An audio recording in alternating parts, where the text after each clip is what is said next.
Het Openluchttheater in Valkenburg viert dit jaar het 100-jarig bestaan met een prestigieus programma. Het seizoen werd extra feestelijk geopend met de ingebruikname van een stijlvolle overkapping van het podium.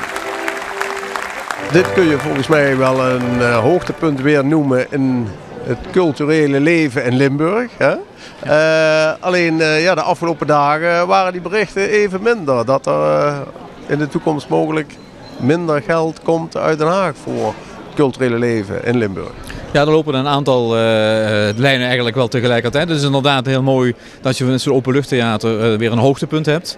Aan de andere kant komen er af en toe uit Haagse dreven wat verontrustende berichten. Ik moet er wel bij zeggen dat er nog geen besluiten zijn van de minister.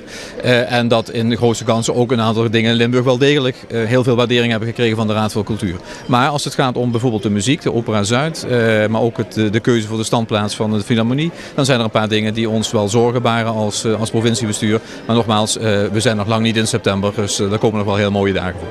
Ja, want u was vroeger nogal betrokken bij het LSO, tegenwoordig de Philharmonie. En ik kan me herinneren dat toen eigenlijk juist het gouden compromis was van 2 standplaatsen. Nou, dan krijgen we nooit ruzie.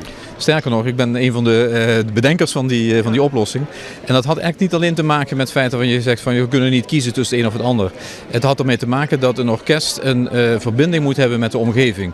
En het gaat dan, wat is een orkest? Een orkest zijn natuurlijk in eerste instantie de muzici. En die muzici moeten ergens wonen, die moeten ergens werken, die zijn ergens verweven met die samenleving. We noemen dat de haarvaten van de samenleving. Ze zijn ergens dirigent van een harmonie. Ze hebben leerlingen, ze studeren ergens.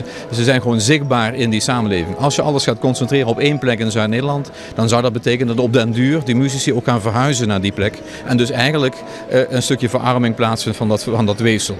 En dat was de reden om te kiezen voor 2 standplaatsen. Laat die muzici in die samenleving, in die Limburgse samenleving als het LSO, met Brabant precies hetzelfde rond Eindhoven, laat die daar hun relaties houden. En dat was een van onze overwegingen om te kiezen voor 2 standplaatsen.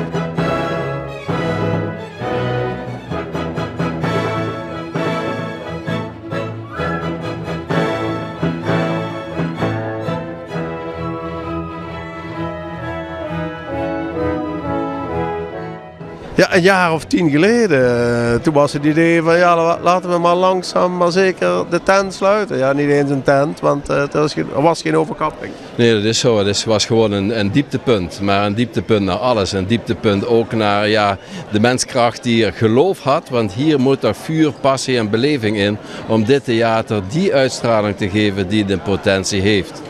Je ziet vanavond meer als fantastisch. Het is weer uit als een phoenix uit de as herrezen. En het staat er weer als een schitterend theater. Het mooiste van het land. 1 eeuw oud, maar springlevend. Ja, bij je aantreden alweer zoveel jaar geleden zag het er niet naar uit dat het hier en veel drukker zou worden en ook nog een chique overkapping erbij zou komen. Nee, dit is echt het lange ademwerk. Hè? Eerst puinruimen, daarna een organisatie op touw zetten en dan langzaam gaan bouwen aan een goede programmering. Ja, en als je dan geduld hebt en je hebt heel veel vrijwilligers die met je mee willen doen en mee willen denken. En een goed bestuur en een gemeentebestuur ook met een burgemeester die dat wel ziet zitten. Dan uiteindelijk dat begint de puzzel in elkaar te vallen en dan kan het dit tot resultaat hebben.